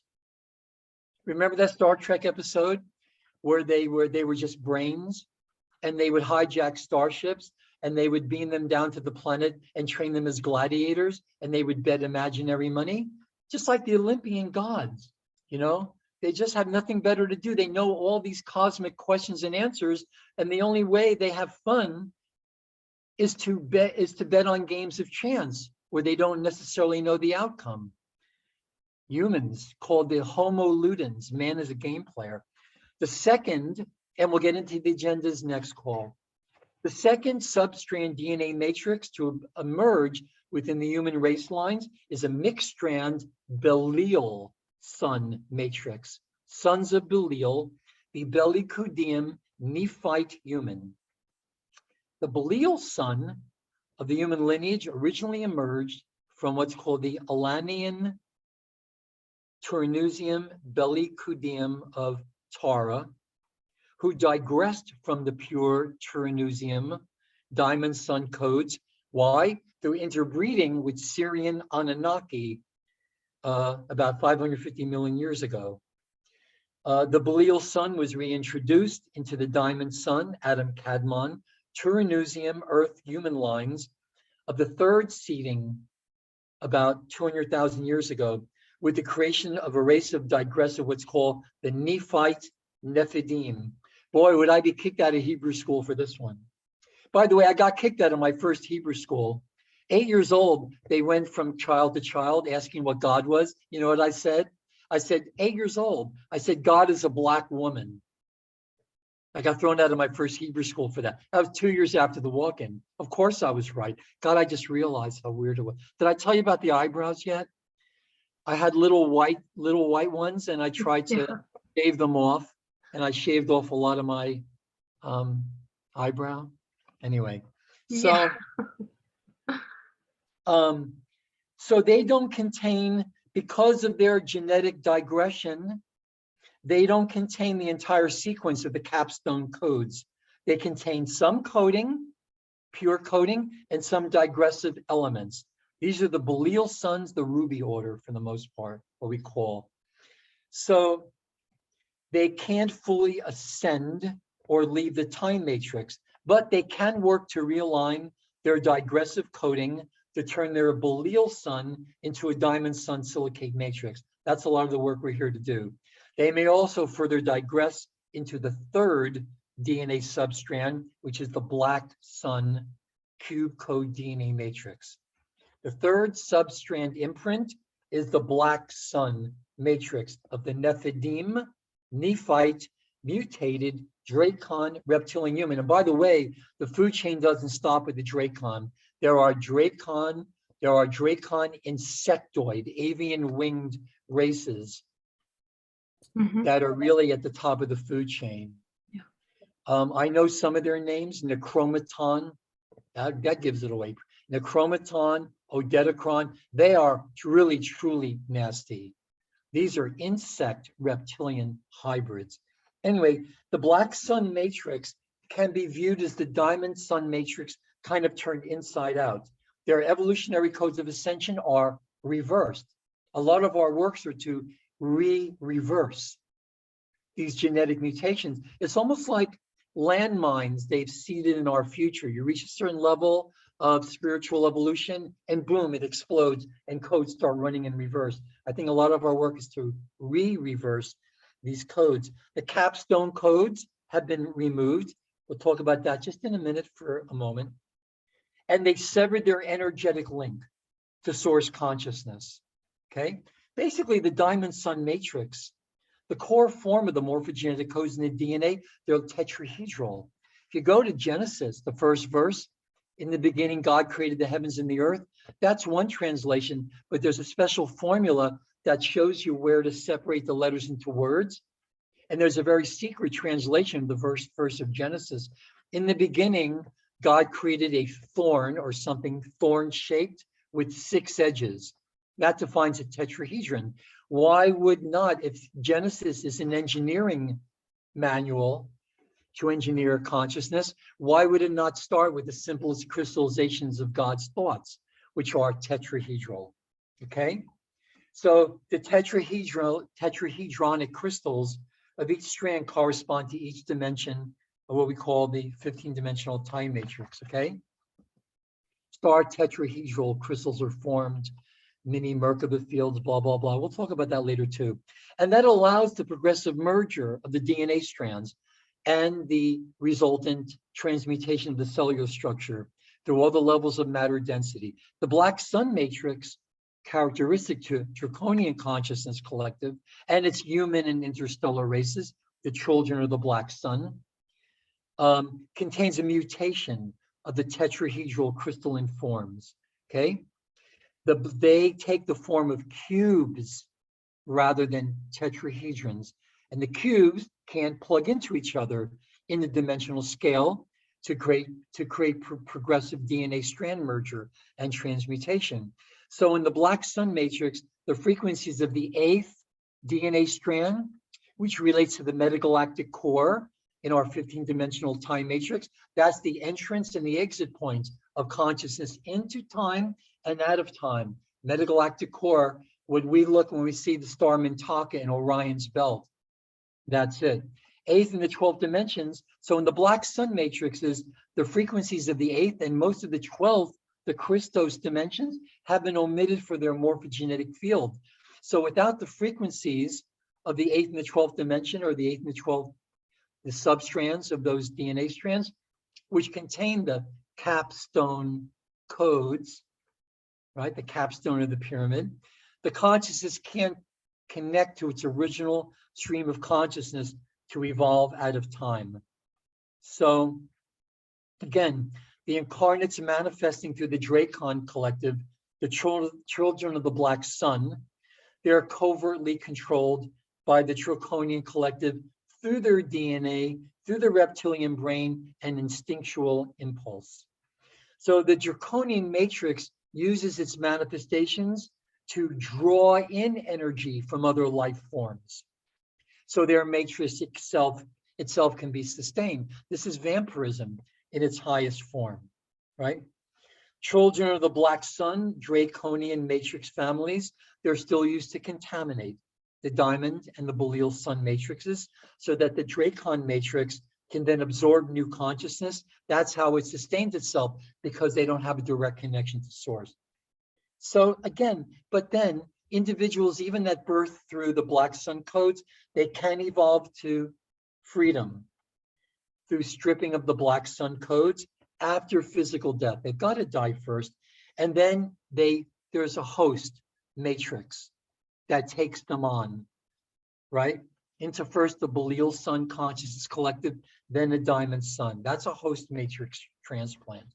And hopefully with, so all the races so just to end this part, all of the races of the present human lineage carry family lines that contain diamond sun, Belial sun, and black sun substrand matrices within the DNA. So next time we'll probably talk more about the healing, but this is important to understand. It's very, very deep, it's very complex, but it's also beautiful to understand that we have such a rich history, genetic lineage. And of course, it comes back to really mastering the attitudes and responsibility of spiritual mastery, of mastering ourselves down here, right? So next time we'll talk more about the healing of humanity, right? Some of the mechanics of Christ consciousness and some practical tools and techniques that we can use to expedite that process. Okay, Geraldine? That was incredible. I loved every part of it. Thank you so much. You know, that's a lot of research, and you know, it's amazing. Thank you, Phil, so much. I mean, just, the healing of humanity will ultimately, the moral of this story is the healing of humanity and the whole intergalactic collective will come through understanding the common core, as you alluded to earlier, the common core of creation, through which all the races have emerged. We are all in this together, right? That's right. And the That's right. secrets of consciousness creation, they do exist beyond these realms of conflict. Higher initiatives, a common core of creation. And that, I think, is a lot to do with the healing of humanity. I agree. I agree. And I mean, I love that you named out all of these races. This is exactly what I saw as well during my awakening process. Exactly. You know, but it's very hard to find this information. So this is information that you experienced, you saw, and you also linked with research as well. I mean, there's so much there, and it's so fantastic to have the richness of that understanding and research. It's really to confirm. Exactly. Yes. Knew all of this at an ungodly age, young age. No one to share it with, of course. Yeah. Yeah. Exactly. But now that's changed. Mm-hmm. I'm really, really grateful for that. Yeah, me too. Yeah. So really, the Amazing research information. is more than anything to have been to confirm. And I've only found confirmation over all these years. I've had wonderful teachers myself, great mentors. I take great notes. I like to take notes. And I've been, I think, a very diligent student, of these mysteries, because I felt it was very important for those of us that really want to be way showers, and on the front lines of this, and understanding with compassion and mercy and forgiveness how to deal. That's the real test. When you can know this information, know that this cat and mouse game we've been playing for such a long time, but the key is to really forgive, to really master the true art of forgive, to apologize if we feel we've been violated or if we have done the violation. Understand that we probably, for the most part, didn't know what we were doing. We didn't know the damage we were going to cause to ourselves, to others, and you apologize. And the root of that word, apollo, means not many, not many. So when you apologize, you're reaffirming oneness. And I don't think there's a more powerful force for the healing of humanity than understanding the true nature of forgiveness. Because as in the Pistis Sophia, the commentary by Drs. Hertak, with progressive apology, the soul is rendered innocent of all intensifications of karma. And then you are placed in a position of never having been separated from the one. Beautiful. So look perfect. at the Emoto crystals. The most beautiful crystals, the ones that can hold and radiate the most light, are ones that are forgiveness and gratitude. Mm-hmm. Yeah. Beautiful. Right. Thank you guys so much. That was amazing information. Always great food for the soul. I want to go ahead and open up right now to see if there's anyone that has any questions. I know there have been, beautiful and amazing comments that are sprinkled throughout the entire evening. But I'm just wondering, does anyone have a question that they would like to ask? And so if you could go down to the screen, hit your little reactions button, raise the hand, and that way I can see to acknowledge you. Okay, Susie. You're going to sing for us after a while, right? I'm ready. You're gonna wrap this up, huh? Okay. Although I don't know how you sing, I'm going to have to learn light language to follow Phil and Geraldine. This is kind of I don't know. I think it's a carnal question, and I think I know the answer. Wait a minute. I think I know the answer from Phil. Phil has kind of a couple of classes and stuff that he fills in. But Geraldine, let's say, uh, I mean, I've had a deep spiritual background for 53 years, and I've come into not knowing it's ETs and stuff about 15 years ago, and I'm just so one with the Wish Alliance and all that's happening. But let's say I was to come to you and I just out of clear blue, and I wanted to be, you say you do hypnosis, and you could tell me some of my background. Like, how many times would I need to come to where I would find a shift in my life? I mean, something where I could, make a change. Sure. Well, there's in a DNA reprogramming, is there kind of like a feedback? Is There that just is. me, I'm going to go or ahead and mute I Susie. wonder what Okay. that is? There Okay. you go. You know, in DNA reprogramming, the effects are pretty quick, pretty immediate, because we are looking at fragments of yourself that were created through trauma, and we immediately implement them back into your everyday life. So we link back to those parts of you that have experienced that trauma, and you integrate it into the moment. So usually you're able to implement these new belief systems and shift in frequency right away. In a hypnotherapy, it's a little bit different. A hypnotherapy, the purpose of the hypnotherapy, you can do very profound healing, but what I use that a lot for is to help the individual connect with their higher self, to experience the connection of the higher self, to be able to embody that and carry that connection into their everyday life. But I usually recommend doing DNA reprogramming daily. DNA reprogramming, once you learn how to do that work, you don't need me. You just have to continue that work. And I always advise people to meditate daily, and meditation is not just an allocated time of work. It's our entire state of existence, our entire presence is awareness at all times. And that's really all that we're trying to teach, and to empower you with tools to be able to do that. If you can do that, you will see changes in your life immediately, like in this moment. And there are very powerful tools to work with karmic cyclical programs that you can eliminate running energy, working with life force to help heal the body. Even removing and clearing your energetic space can affect you immediately. So there's many ways to use these powerful tools. And can you build on? Let's say I've done like 8 years of shadow work at inner child stuff.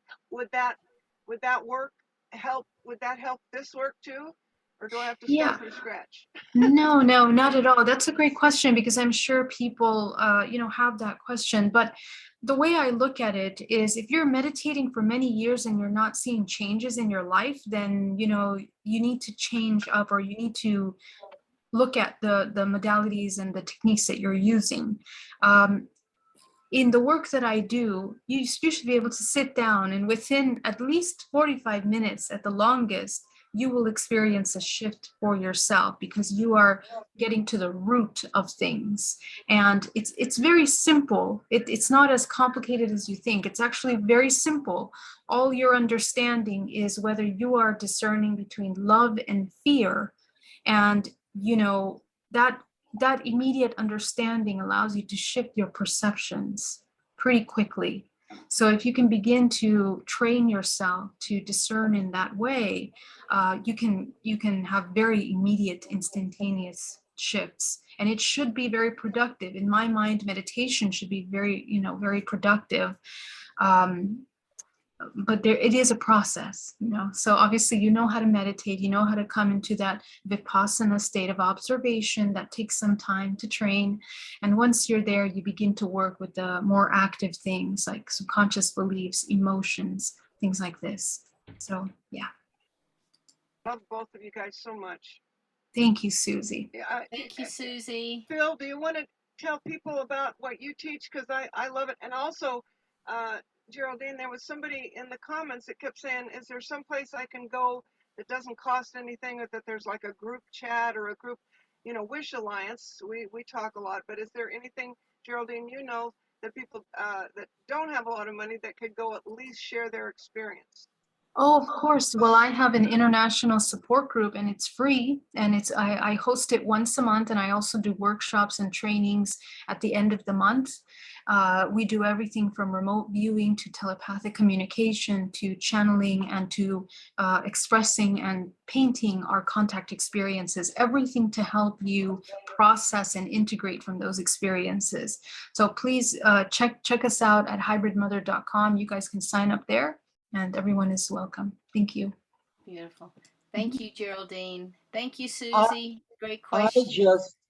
if we have a few minutes, I just noticed somebody here that was instrumental in my personal and spiritual growth. The man who stuck a joint in my face the very first time. Richie Gas, just raise your hand. Guy that turned me on. Unbelievable. Hey, Richie, how you doing? Listen, before we finish, I promised I would go over some of the soul agreements real quick, okay? Because I believe that most of us here could be Yeah. in one of these categories. First is the flame holders, okay? These are individuals born, these are contracts that we took on, that we agreed to before we incarnated on the earth. The flame holders are individuals born of what we call the orange, gold, blue, or violet flame soul and oversoul. That's angelic, archangelic groups from the third density harmonic universe 3 that came here, again, from the future. Remember, higher dimensions represent future time. They hold angels, archangel collectives, they hold a very rare recessive gene that allows them to pull or ground ultra high frequency from this stellar bridge during ascension cycles, from these morphogenetic waves. It's in their genetic code. And their mission is to draw in the stellar bridge, house the frequency in their bodies, and then transmit that frequencies to the flame keepers we'll talk about in a second. So together they serve as a living light network through which the planetary grids can be activated and sustained during these ascension cycles. If we weren't on the planet, if there wasn't a critical mass of us on the planet would go into major compaction, major pole shift. Then there are the flame keepers. These are individuals born of the above soul oversoul groups, which means that you are, again, you come from the future, from angelic, archangelic, or oversoul collectives who incarnate with special configurations in the electrical heli of their DNA that allow them to draw in much larger amounts of energy than the average human during the ascension cycles. They also incarnated various periods to keep divine knowledge alive within the earthly races. During ascension cycles like we're in now, the flame keepers hold vast amounts of frequency within their bodies. These are people really got to take care of themselves. And they serve as, much as the DNA, they serve as, like Geraldine, like living transducers of ultra high frequency wave spectra. Absolutely. They step down this within their own bodies, they step it down. So it may enter the earth core without causing any major disruptions. They, like the flame holders, they act as hosts. Their energy fields can carry others into Merkaba. Don't depend on them. Try to develop and generate your own, but there are many, many options. There are evacuation plans. There are beam ups, beam downs, whatever. And then there are the key holders. Individuals who are members of the Flame Keepers groups, again, holding very specific gene configurations that allow them to literally plug into the planetary grids directly. I think we've known a lot of these people. Yeah. Through this coding, they're able to literally mentally direct and command the functioning of the shields. That's big responsibility. And their purpose is to literally ensure proper functioning of the planetary grids during these ascension cycles. They incarnate from a minimum level of the avatar levels. from birth, from the fourth. They literally incarnate out of avatar collectives, Christed collectives, Christed beings at birth. And there are frequently ascended masters also from the energy matrix. There are not as many of those as there are some of the others. They're just very, very important. They can actually mentally direct the functioning of the shields. Boy, do they want them at CERN, let me tell you. But so there you have it. Geraldine, is there anything you want to add? Oh gosh, oh, there's so much. I We're love almost, everything that you I said know, is right? amazing. Well, I'm not going to sharing add is anything to mutual. that. Yeah, this is perfect. And I hope we can expand on that some other time, because I mean, we could talk about each one of those, you I know. hope so too. And I want to give a Yeah, special shout out to Sheila. You know, yes. it was really, it's like home. You Yeah. know, I was doing, when COVID came in, I was doing regular webinars and stuff, but I really didn't feel, I don't know, it was great doing it, but I really didn't feel I was operating from like a home base.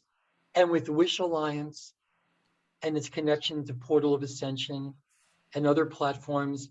So I really, you know, I'm very, very grateful to Sheila, her vision, her persistence, hello,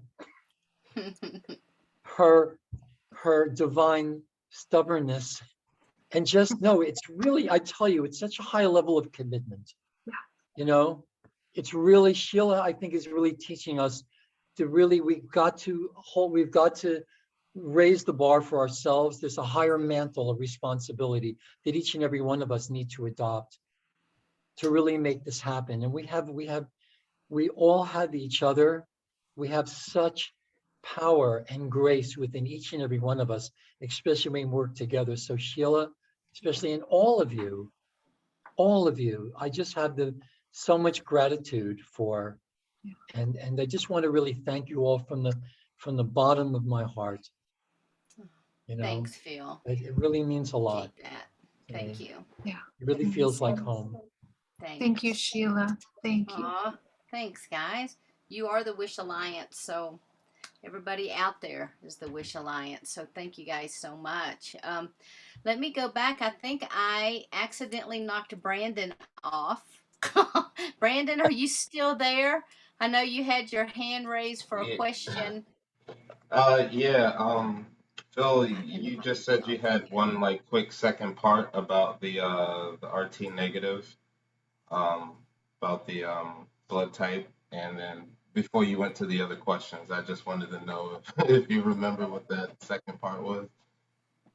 Yeah, I do, but that's a whole that opens up a whole thing. Let me get and I'll get in touch with you and I'll tell you more what I know about the Rh negative and blood types in general. By the way, you can change your blood type. You can change it with a thought. That's the secret. We have this gift of thought.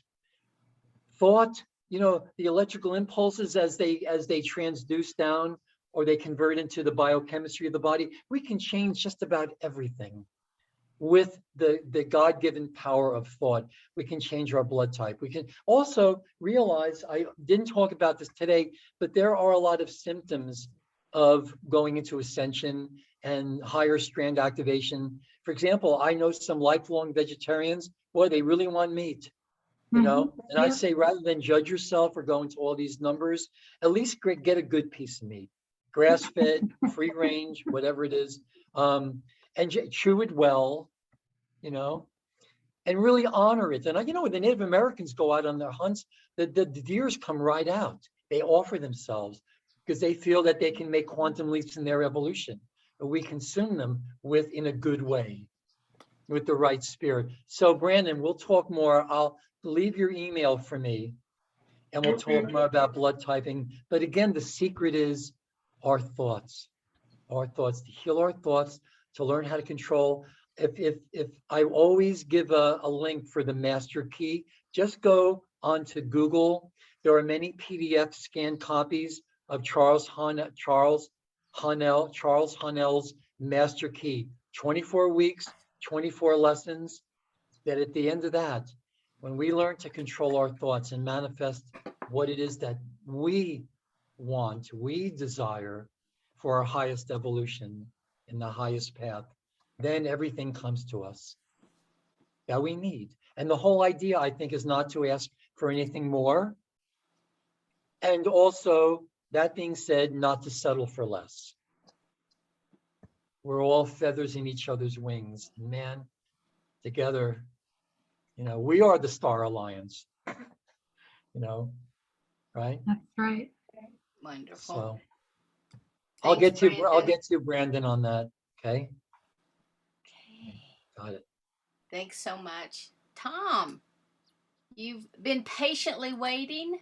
Hi, folks. Thank you so much for your presentations. I had it was sort of an observation more than a question. Then in Phil's response to Susie, that was kind of covered.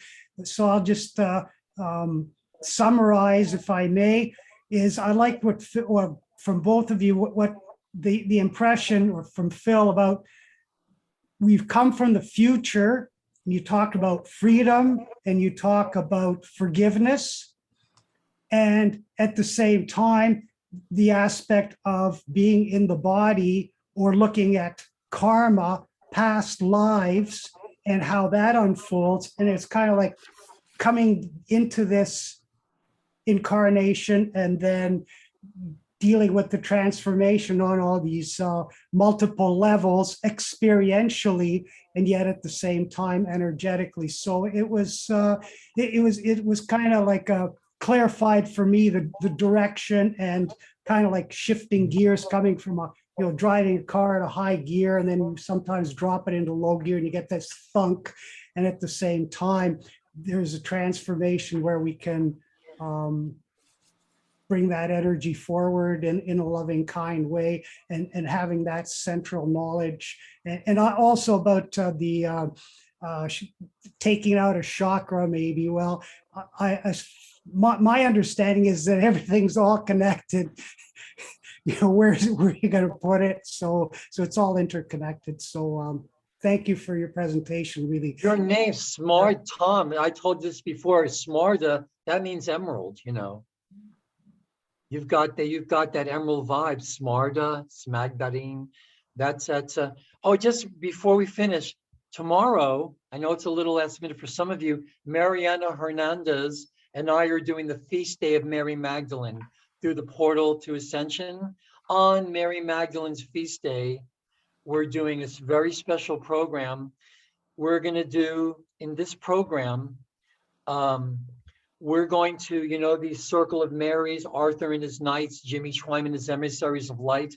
We're going to do an actual rainbow roundtable. I actually have the master key codes that they were using at that time in the original language. It's going to be great. This one costs $22, but I would tell you it's going to be a really, really, really special event. Does anybody else have any? Geraldine, do you have anything? Any announcements? George has a question. Yeah. Okay. Mhm. Hi, everybody. I just wanted to say what Phil was just saying. I was asking him to talk about the class for tomorrow. Oh. That's what I wanted to ask him. Okay. And Geraldine, for some reason or another, your work has to be available to all of humanity, just to help us all to rise up to those levels so that we can wake up from this place that we're in. Thank you so much. So beautiful. Yeah, I have a lot of free content on my YouTube, by the way. And so please feel free to share what resonates with you. Thank you very much. Thank you so much. Appreciate it. Thank you, George. I don't have anything to announce off the top of my head, but yeah, I'll definitely be at your event tomorrow. That sounds incredible. If you give me just a second here, I'm going to just copy and paste the link for it. Wonderful. On Great. the Yes. thing here. Everyone. Okay. Here we go. Okay. If anybody wants to copy and paste that, it's going to be, I don't know how many people signed up for it. We don't care. It's just going to be a beautiful, beautiful event on the feast day of Mary herself. And we do this in memory of her and all the Marys and all the Magdalens, past, present, and future. And so there you Awesome. go. Well, I want to I gotta thank you get this. I guys. gotta get this out here. Yeah. You're good. You're good. But So, I want to thank everybody so much tonight. I cannot wait to post this replay so that everyone can go back and watch it time and time again. Just go to thewishalliance.org, go to the events section, and drop down to 2022 replays, and you'll find it there. And also, we'll be posting it on Portal to Ascension and New Realities. And if you're not signed up to be on our mailing list, please feel free to do so. We would love to have you join us. Every week we have different speakers, and we look forward to Geraldine and Phil having you back in the very near future. So, Phil, you're coming yeah. back in Am I? August? I think Yeah. so. I have to look. Let me look. And And by the way, it isn't every day. Imagine reconnecting with whoever turned you on at the very beginning. Rich, I love you, dude. And this was a watershed. I love you and for always me. will, brother. That was a watershed that opened up a lot of my codes. That really opened me up because there are codes in there. Remember, the electrical impulses coming from THC and similar compounds. Those are mathematical programs, and that came at a time when it really opened up a lot of those codes to come through and to open them up and whatnot. So yeah, I'm thanks, glad you bro. mentioned that Yeah, because next week we have Aaron and we also have Kyle coming, and they both live in Conscious Community down in Colombia. And they're going to talk about their connection with plant medicine and how it can Great. move and change things. And then on Monday, with our Conscious Awakening series, we have Andrea Piran, and she always provides. I have no clue what she's going to talk about, but I'm sure that is going to be absolutely enlightening. So I want to thank everyone for coming out tonight. And I asked Susie if she would play at the very end because all of this information is, as wonderful as it is, it's got this intense vibration to it. And you can really feel it moving through. And so I have asked Susie if she would go ahead and close this evening out with a beautiful song. So, Susie, if you'll go ahead and share. Well, Look at that face. Look at that face. is that Phil? Right after the Aw, walk-in. Aw. Right after the walk-in. Look at that face. wow, That Shayna put him. Isn't Look he at cute? that. beautiful. Okay, well, I changed songs about 100 times tonight. There's no way I could follow Phil and Geraldine. So I'm going to No. start with the one that I started with because, and the last time I played this was when when COVID just came out and everybody was fighting for toilet paper. Well, if you're wondering if electrical blackouts are happening, Arizona we were 115 degrees for 11 hours, no air, and we've had 2 or 3 blackouts. I'm grateful because I had a fridge and I just dunked my little hand towels in ice water and put them on my puppy and kitty. We made it. But this song, I think, will help us. And Phil, in the beginning, Phil and I were talking about comedy and how sometimes it can help us receive. And we need to receive all of this for tonight. Okay. Look for the bare necessities, the simple bare necessities. Forget about your worries and your strife. Yeah, man. I mean the bare necessities. Oh, Mother Nature's recipes. Bring the bare necessities of life. Wherever I wander, wherever I roam, I couldn't be fonder of my big home. The bees are buzzing in the trees to make some honey just for me. When you look under the rocks and plants, just take a glance at the fancy ants and maybe try a few. The bare necessities of life will come to you. They'll come to you. Look for those bare necessities, the simple bare